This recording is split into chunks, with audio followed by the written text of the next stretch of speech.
Eu acho que a pintura, quando se propõe a representar a pele, a nossa carne, assim, ela é muito rica. São inúmeras possibilidades para você representar a pele humana. Então, quando me é dada a chance de pintar algo, eu escolho a carne, eu vou na carne. Eu sempre gostei de arte, assim, sempre desenhar para mim sempre foi algo muito natural. Acho que eu fui uma criança que não deu muito trabalho, porque meus pais jogavam giz para mim e eu ficava desenhando assim o dia inteiro. E aos 17 anos eu fiz uma viagem a Madrid e eu voltei balançado, assim. Eu já tinha morado em Londres quando eu tinha 15 anos e já tinha sido muito afetado quando eu entrei na National Gallery, porque eu vi todos aqueles portraits me olhando, inclusive a pintura incrível do Holbein, que chama-se Os Embaixadores, que tem uma caveira assim invertida assim eles usavam uma lente que distorcia assim. E eu fiquei muito chocado com aquela sala, de ver as pinturas me olhando. E desde então, acho que eu me apeguei muito aos retratos, porque a ideia de pintar um ser humano me parecia muito mágica. Então, prestei vestibular para algo sério, não para pintura, porque eu achava que aquilo ali não era para mim. Então, fui fazer desenho industrial. Mas eu não durei uma aula. E aí eu desisti, fiquei 2 anos lá, desisti e fui fazer publicidade. Também vi que não era para mim. Aí eu falei, bom, não tem jeito. Antes disso também eu fui modelo e também vi que não era para mim. E curioso o fato de ter sido modelo, porque uma vez a diretora da agência me chamou na sala dela e ela pediu para eu levantar minha camisa, sorrir.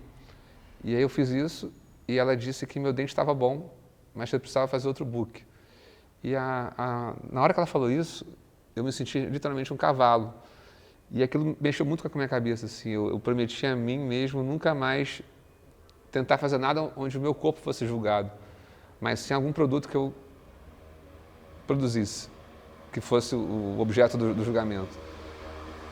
Mas lê do engano, porque o pacote é um só, assim, está tudo interligado. Mesmo eu apresentando uma pintura, o artista ele sempre é o artista e a obra.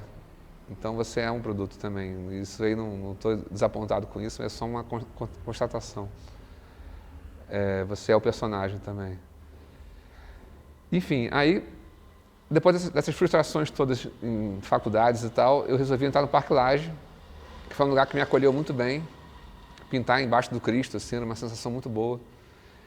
E de lá eu consegui uma bolsa para os Estados Unidos, fui morar em Nova York durante 1 ano, estudei pintura lá, retornei, abri um ateliê e padeci uns 9 anos assim, tipo, sem conseguir ainda viver da arte. E com uns 29, 30, numa última cartada, eu tentei um mestrado na UFRJ. E eu passei. E a partir daí, as coisas melhoraram. E aí minha trajetória se seguiu assim. Pintando, entrando em crise, pintando, entrando em crise, assim, me questionando tudo. Mas eu amo fazer isso. Realmente assim, é um privilégio poder trabalhar com algo que seja do campo do delírio, né? Você tem que acessar esse lado criança ainda. E as crianças desenham muito bem, pintam muito bem por isso, eu acho, porque elas não têm menor freio, não têm menor culpa, não têm menor coerência. Quanto mais profissional você fica no mundo da arte, mais chato você fica também. Porque esse excesso de profissionalização também, isso mata um embrião ali que é precioso, eu acho, da criação, sabe? 2 fios que eu acho que eu queria puxar um pouco. Um deles diz respeito a essas suas tentativas de fazer, entre aspas, algo mais sério e de ter ido primeiro para o desenho industrial e depois para a publicidade. Me interessou, acho interessante porque, bom, são 2 áreas com uma mais explicitamente mercadológicas, digamos assim, né? Mas as 2 lidam com imagem, né? De alguma maneira com composição de imagem, com, né, a criação, tem um aspecto de criatividade e de composição de imagem, que eu acho que está presente nas duas formações de modos muito diferentes. Foi isso que... Primeiro era uma pergunta. Quando você fez essas tentativas, era já tentando fazer essa conexão? Tentar fazer algo próximo do que eu gostaria de fato de fazer, que era trabalhar com arte de forma pura. Então você procura sempre um subterfúgio comercial, assim, tipo, não, mas aqui a minha família não vai achar tão ruim porque tem algo sério aqui, tem algo que eu possa ter um emprego aqui. Porque realmente a trajetória do artista, ela é amedrontante, porque você não tem o seu currículo, você não sabe quando você vai ser promovido, você não sabe quando você vai receber o salário, você não sabe nada. E não tem uma fórmula que te garanta isso, assim, é completamente abstrato.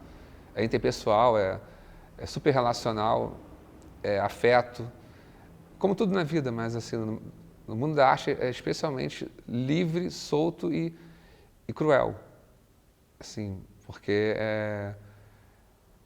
há alguns lugares onde as pessoas falam na sua cara o que elas estão pensando, assim, no mundo da arte elas simplesmente não falam, então você vive nesse silêncio, assim, e esse silêncio é o suficiente para você não existir. Pensando talvez na sua origem, né, você está falando dos seus pais, talvez ficarem mais calmos com as escolhas anteriores. Depois você contou da trajetória como modelo, que você se viu nesse lugar de objeto, talvez, né? E que você queria desejar fazer objetos, produzir coisas e não ser um objeto. E aí eu fiquei pensando nessas garantias que você foi fazendo antes e depois nas suas escolhas das obras que você vai fazendo, que tem coisas interessantes. Agora você falou desse Kafka, que foi uma encomenda, mas eu tinha pensado muito na pintura como algo da tradição das artes, então um apoio numa coisa muito clássica, assim, aqui é uma garantia, por mais que tenha uma produção desde pequeno, também tem um lugar aqui, talvez seja um lugar mais firme, a pintura, né? É o lugar do artista mais clássico, e de pintar imagens, que daí eu queria também discutir nessas duas coisas da imagem, que são fotografias, muitas, né? Eu escutei alguns vídeos seus que você fala, e aqui tem algumas imagens interessantes, como é esse processo de retirar uma imagem que aparentemente está pronta da fotografia para a pintura, e essa eleição de algumas imagens, um pouco, por exemplo, Kafka, o Oswald Andrade, que tem também, né, consagradas, assim, são ícones, e você se situar tanto na pintura, que é um lugar tradicional das artes, quanto com figuras reconhecidas. A escolha pela pintura não foi nem no sentido de ser um lugar mais garantido, assim, mais... Bom, já que a arte é um abismo e tudo treme, a pintura fosse o platô mais estável. Não, isso foi bem natural, porque eu, de fato, não tenho o menor talento e nem vocação e nem vontade de fazer nada além de pintura. Agora, o fato das escolhas, de fato, eu sempre me calquei muito na fotografia. E era um dilema também, assim, é uma batalha você se apaixonar por uma foto e depois você ter que ter a frustração de largá-la. Então, nesse sentido, a fotografia me saciou durante muito tempo, assim, como fonte de imagem, como fonte de colagem, como fonte de assunto, de drama. Mas eu sempre desenhei muito e era algo que eu não mostrava. Então, de uns 5 anos para cá, eu tenho feito mais pinturas a partir dos meus desenhos. Tanto que assim, a natureza da imagem mudou, se comparada a séries de 5 anos atrás, 10 anos atrás. Claro que tem, como no Kafka ali, tem pinturas onde eu me baseio literalmente na fotografia, mas tem outras também, como nessa, que já entra uma fusão, já entra um hibridismo, assim, um mundo de referência fotográfica, um mundo de referência pictórica imaginativa. Então, eu acho que isso tem a ver também com o fato de você vai enjoando do seu processo. Eu, pelo menos, vou. Eu sou muito ansioso, então eu enjoo. Você ter se visto na posição de modelo em algum momento da sua vida e em outro momento da sua vida ter se dado conta desse impacto do retrato né? Para você, pessoalmente, né? E tem algo em várias das suas pinturas que eu queria que talvez queria que você comentasse, que há um elemento figurativo reconhecível, né? Não necessariamente porque o modelo é conhecido. Reconhecível no sentido de ter ali alguns marcadores que te possibilitam entender quem é aquela pessoa, minimamente, ou fazer algumas suposições sobre quem ela é, né? Pele, vestimenta, a posição. Mas eu sinto que, às vezes, em algumas pinturas, você tem um elemento que parece que a gente está olhando para uma imagem de um outro tempo que é atravessado por uma coisa bem do agora, sabe? Um jogo de não estou fazendo simplesmente uma representação de um determinado momento no tempo, mas estou juntando diferentes temporalidades numa só composição. Se você pudesse falar um pouco sobre isso, nesse processo, né, de criar esses retratos e criar esses corpos na tela. Eu adoro retrato, porque eu acho que, assim, às vezes me encomendam uns retratos também. E a pessoa, às vezes, que me encomenda, ela dá uma titubeada, porque ela fala assim, não, é muita vaidade, é muito hedonismo fazer um retrato meu. Eu falei assim, primeiro que não vai ser você que vai fazer, eu que vou fazer. Então, o que eu gosto do retrato é ver como é que esse liquidificador passa pelo modelo e o que sobra dele depois que eu passo. É quase um teste de durabilidade do modelo. Durabilidade no sentido assim, quanto ele vai resistir ao meu humor, ao meu limite, ao meu atravessamento ali, o que vai sobrar daquilo, o que vai sair desse ET, que vai ser esse terceiro elemento. Então, a ideia de pintar alguém, pintar alguma coisa, às vezes não me interessa tanto qual é se é claro que se for Oswald de Andrade, tem um significado, se for o Kafka tem outro, mas assim, mais do que isso, é sentir como é que vai ser esse cruzamento entre eu e tal figura. E que Frankenstein que vai sair disso, assim. Então, é muito menos no sentido de documentar, de perpetuar, de registrar para a posteridade. É muito mais uma espécie de, como se fosse um duelo, uma luta, um enclave entre eu e esse objeto. É uma coisa violenta. É uma coisa violenta.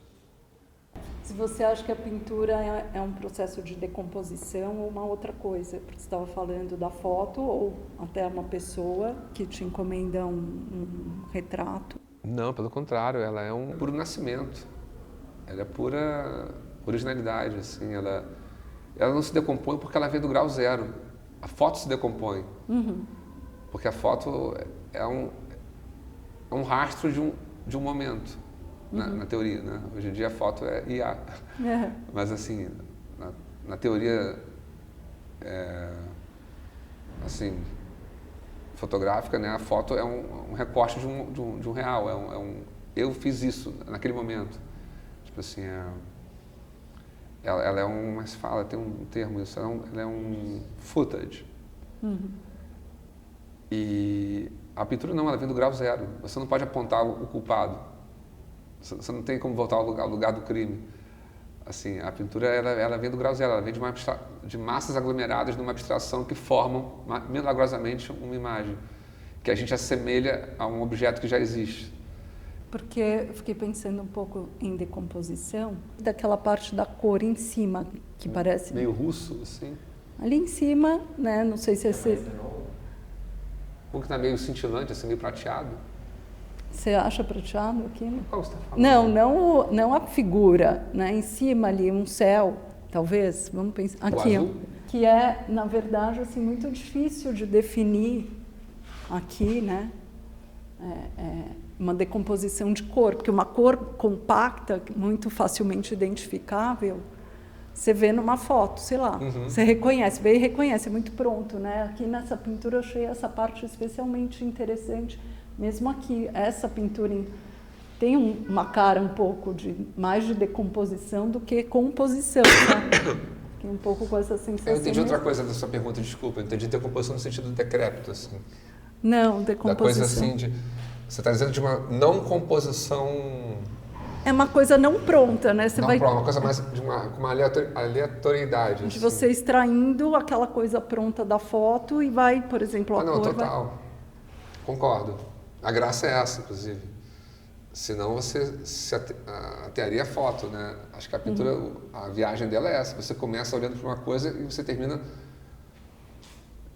só preocupado com essa coisa aqui, porque ela é que interessa a partir do momento que você começa. Porque ela tem vida própria, né? Ela é que vai te guiando. E eu achei super bonito aqui, porque é muito, para mim é um processo de decomposição. Eu estou usando esse termo, mas assim, né, o colorido, e que é muito realmente difuso, que tá, mas ganha quase uma figurabilidade aqui, né? Sei lá, Sim. porque então é curioso. Uma mancha dentro de uma cena, ela ganha um papel, né? Ela vira um céu, um tempo se fechando. Né? Aqui me remete ao Jardim Botânico, no Rio de Janeiro, num dia de chuva. Assim. Eu acho que eu preciso... Sim, desculpa. Imagina, eu acho, aproveitando que a gente entrou para falar daqui, que a Alessandra puxou essa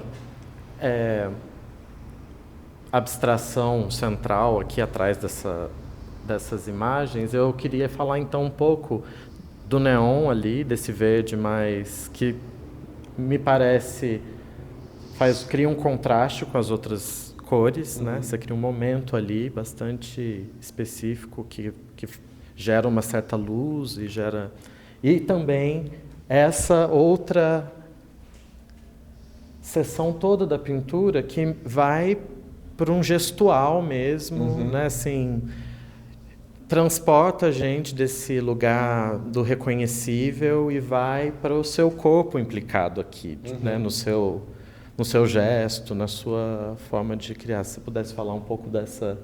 que esse é um trabalho de... 2021. 2021. Eu sempre achei que toda pintura que eu gostava, ela tinha uma variação de tratamento, de superfície. Quando eu vejo uma pintura que ela é homogênea, que ela é feita com o mesmo calibre de pincel, com o mesmo tipo de gesto, com o mesmo tratamento de superfície, eu fico entediado. Então, eu acho que o olho precisa percorrer aquela superfície de forma interessante. Assim, acho que cada micro centímetro aqui da tela tem que ser uma pintura em si. Ela tem que ter um interesse inerente a esse micro centímetro. Assim. Então, tanto que às vezes o que eu faço é fotografar certas partes da pintura assim, e ver se essas partes estão funcionando por si só. Porque eu acho que no todo, se as partes estão funcionando por si só, provavelmente o todo vai estar também.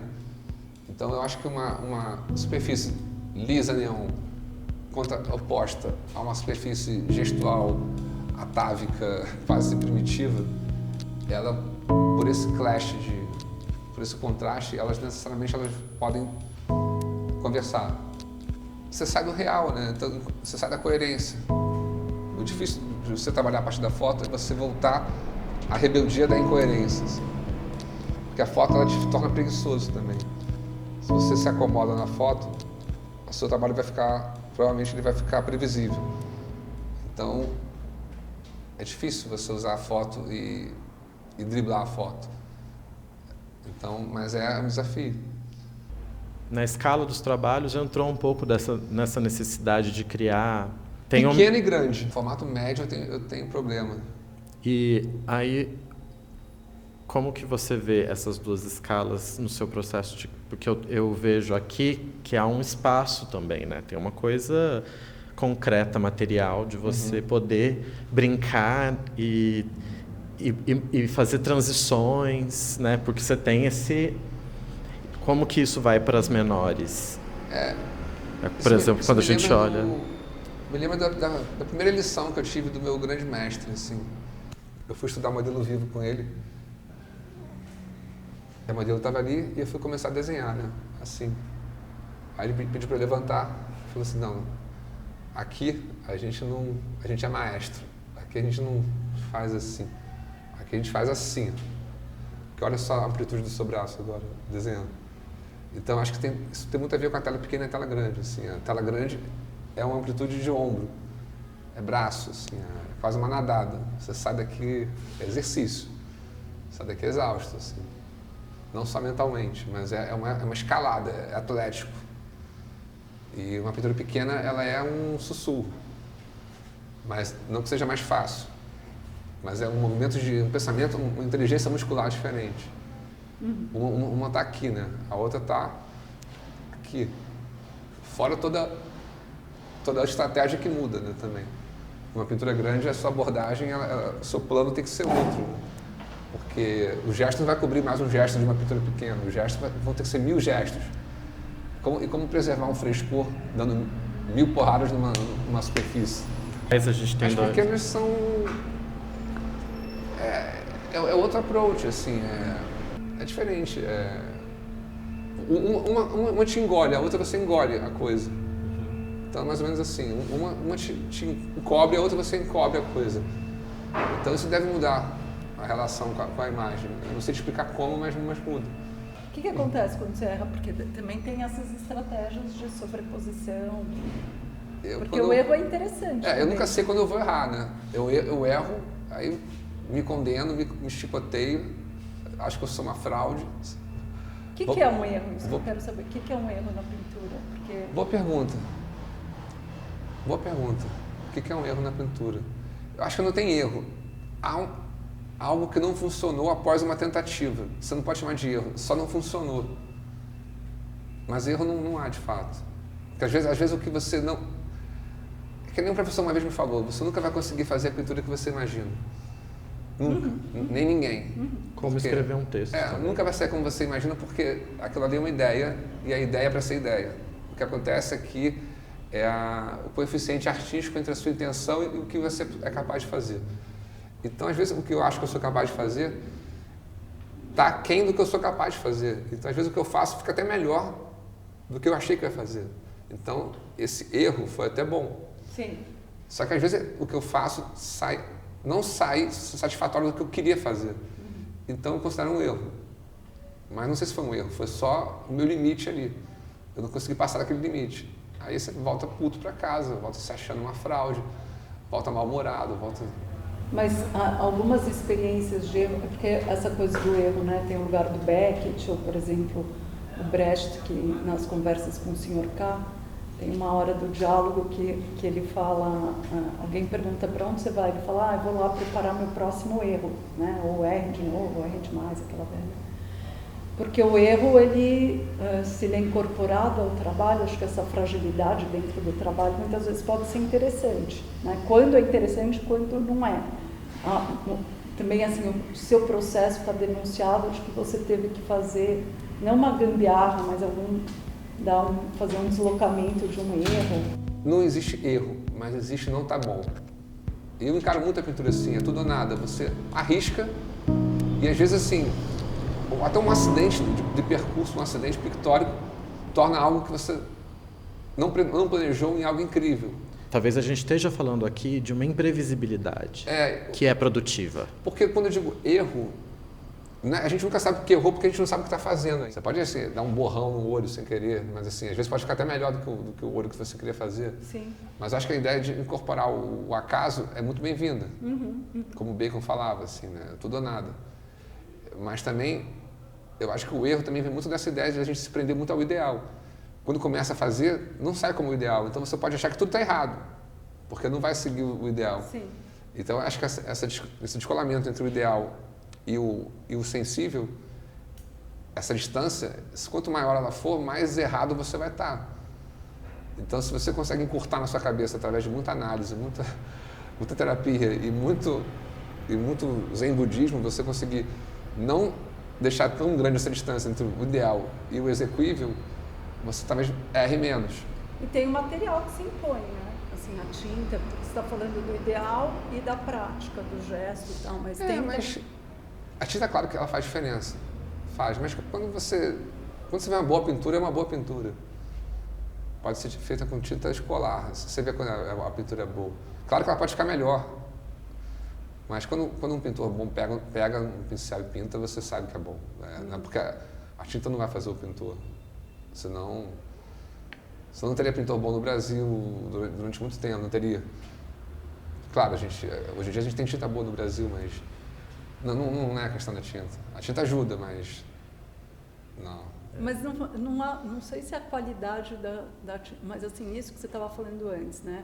Até na coisa de ser modelo, que você talvez tenha sentido um objeto e depois tem algo que é uma mediação entre você, como uma persona, digamos, e o lugar da pintura e aqui o trabalho concreto. O trabalho concreto, não pela qualidade da tinta, mas não tem algo que é do trabalho que se impõe, que acontece a sua revelia.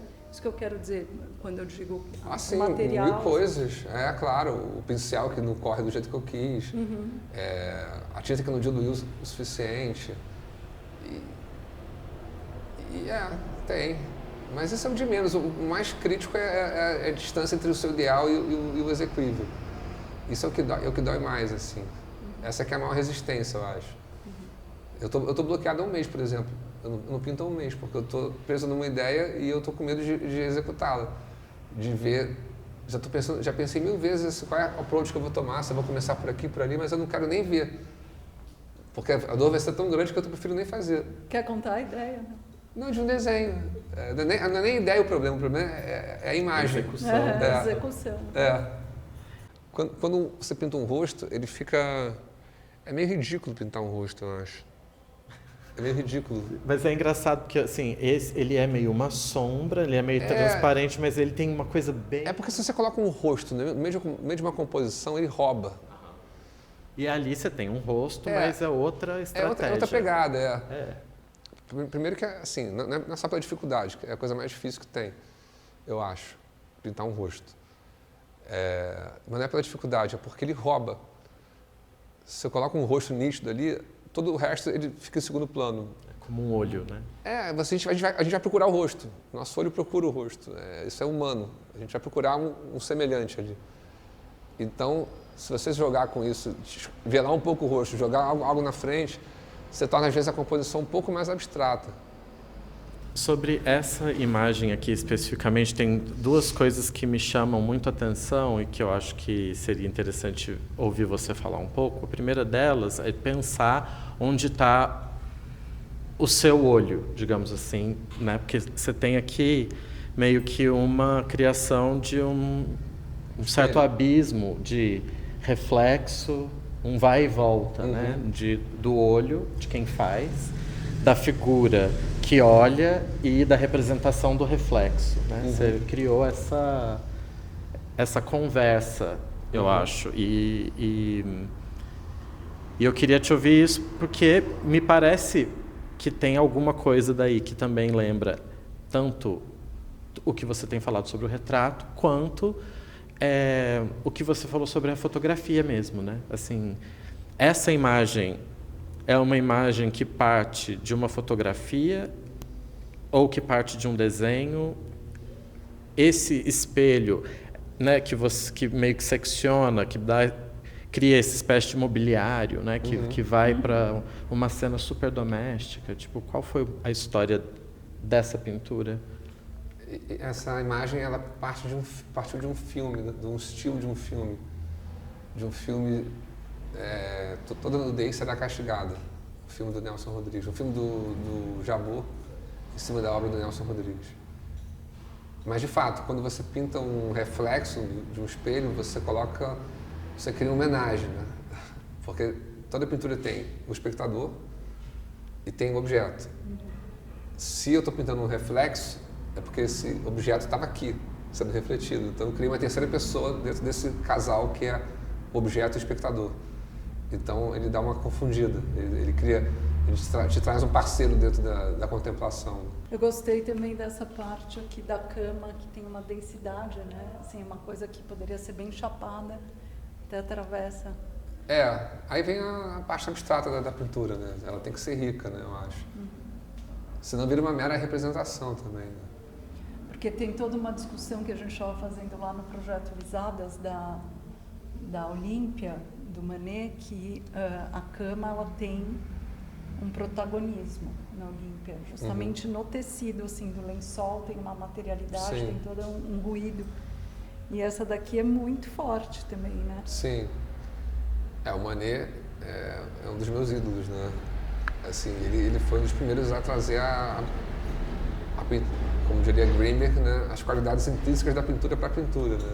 Ele revalorizava a tinta, né? Ele não só ilustrava ou representava, ele pintava, né? Então, o Manet é incrível.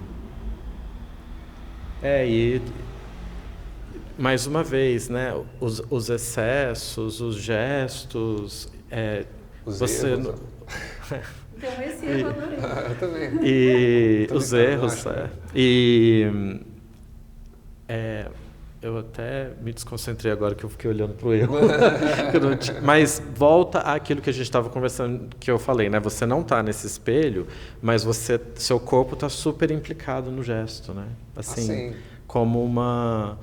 O que eu quero dizer é a superfície, ela traz você, porque ela foi... Esculpida, né? Exato, Ela foi esculpida e não simplesmente... Né, você não reproduziu uma coisa lisa do estilo de um filme. Não, né, tem outra vida, né? E que aí tem o seu corpo, né? Sim, por mais claro. que ele não esteja aqui. Sim. Que eu acho que o grande protagonista, talvez, assim, eu fiquei agora super envolvida com o lençol, porque assim, o grande protagonista, eu acho, dessa imagem, né? Porque é uma imagem de filme que é chapada. Sim. Mas aqui a parte que tem maior densidade é o lençol, né? Inclusive o título da pintura fala sobre isso, né? O título da pintura é Ele é quem quer. E ele não está aí. Então, assim, ele deveria estar na cama, né?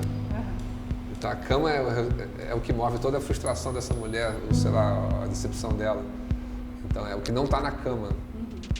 Essa pintura é sobre.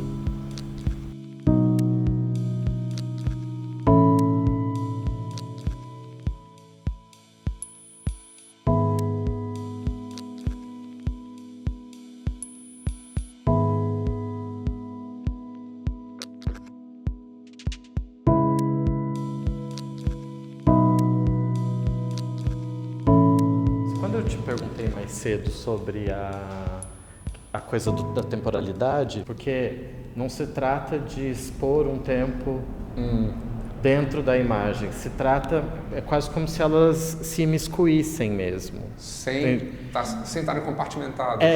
Quando eu olho para essa tela, para mim, a sensação que eu tenho é essa, é de uma fusão de tempos, muito mais do que um marcador temporal específico. Muito mais espalhada, né? Como se fosse um vampiro que não pertence a esse tempo, remodelado nesse tempo. E é do vampiro pertencer a todos, né? É verdade. Também. Então, o vampiro também tem essa característica, né? Eu adoro vampiro. De viver. O vampiro é muito chique, né? O vampiro é muito chique. E tem uma elegância, né? E é herdeiro, né? Eu acho que é curioso porque essa coisa mais atual da pintura, eu acho que está em detalhe, está no rosto dessa mulher, talvez, mas nesse verde, né? Como a cor traz... Essa cor New Wave, ela dá essa contemporaneidade, eu acho. Super. A cena, né? E a blusa dela também, né? Talvez. E ali, de novo, né? Uma blusa meio wedding, assim, né? A gente estava falando... uma camiseta, né? Uma t-shirt. E de novo, né? Aqui a cama virou uma espécie de ondulação, né? Que tem muita... Que vira um momento abstrato e super rico da pintura. Sim. Eu gosto bastante. Essa pintura é uma das minhas recentes, é uma das que eu mais gosto mesmo. E ali eu já vejo que também é um vampiro. Também é um vampiro. Também é um vampiro, né? E elas guardam certas semelhanças, mas elas têm estratégias... Não, totalmente diferentes, assim. Eu acho a primeira mais bem sucedida. Você acha que ela mais... eu gosto muito dessa. Assim, essa coisa, eu gosto desses coloridos como você faz, que para mim é uma certa decomposição. 100%. E eu estou olhando aqui, né, ao redor, e acho que uma coisa que a gente não conversou a respeito, mas que aparece muito é o erótico. Sim. Né, nos trabalhos, né? A gente estava falando mais dos retratos, falando um pouco do vampiro agora, mas eu estou olhando para essas duas telas aqui, uma de frente para a outra, que vão para essa outra temática, digamos assim, que tem a ver com o nu, com o sexo, com Bom, essa se chama intimidade também, obviamente Sim. tem esse... Mas aqui a gente está falando mais especificamente de corpos despidos, né, de cenas sexuais. E eu tô olhando para os dois aqui e vejo de novo, assim, nesse trabalho, esse gestual e essa ideia que dá uma ideia de movimento, né, da própria cena do sexo, para mim. É que eu gosto de pintar pessoas nuas, assim.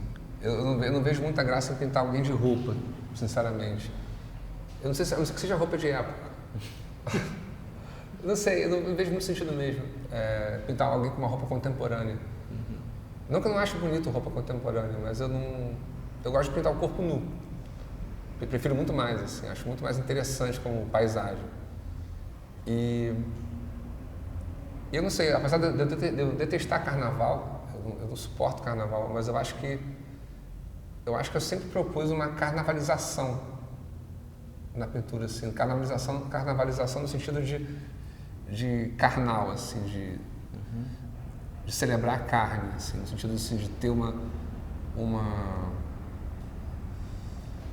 não posso explicar, de ser uma festa da carne mesmo, assim, porque eu acho que a pintura quando se propõe a representar a pele, a nossa carne, assim, ela é muito rica, são inúmeras possibilidades para você representar a pele humana. Então, quando me é dada a chance de pintar algo, eu escolho a carne, eu vou da carne, não vou botar roupa. Eu não vejo muito sentido. Mas aqui eu achei curioso que o que indica para mim um pouco mais a carne, que a carne, claro, mas é a unha. Sim. Eu ia chamar a atenção. Essa unha para sobre isso, né? Porque é essa unha que traz também, inclusive, a contemporaneidade dessa cena, né? Você vê que essa cena é atual, pela unha. Mesmo a pulseira, né? Assim, a carne está mais aqui. Sim, é o que traz a data da cena, né? E eu também acho interessante porque, exceto por essa, justamente, mão que está aqui, não há marcadores de gênero muito claros, assim, não dá para... Olhando, a mão sugere, né? A unha claro. sugere uma figura feminina, mas a gente não são corpos que não necessariamente estão ditos. Eu gosto disso também. Tem uma ambiguidade. Eu gosto de deixar tipo esse quadro aqui também. Você não sabe definir com precisão se é um casal hétero, se é... Você sabe que um é homem, pelo menos, né, a princípio. O outro fica meio subentendido. Você não... É legal também não explicar tudo, né? O que você está produzindo agora? Novos corpos. E aí? Da onde estão saindo esses corpos agora? Esses corpos Boa parte da minha imaginação mesmo. Eu tenho usado pouca foto de referência, assim, mais dos meus delírios.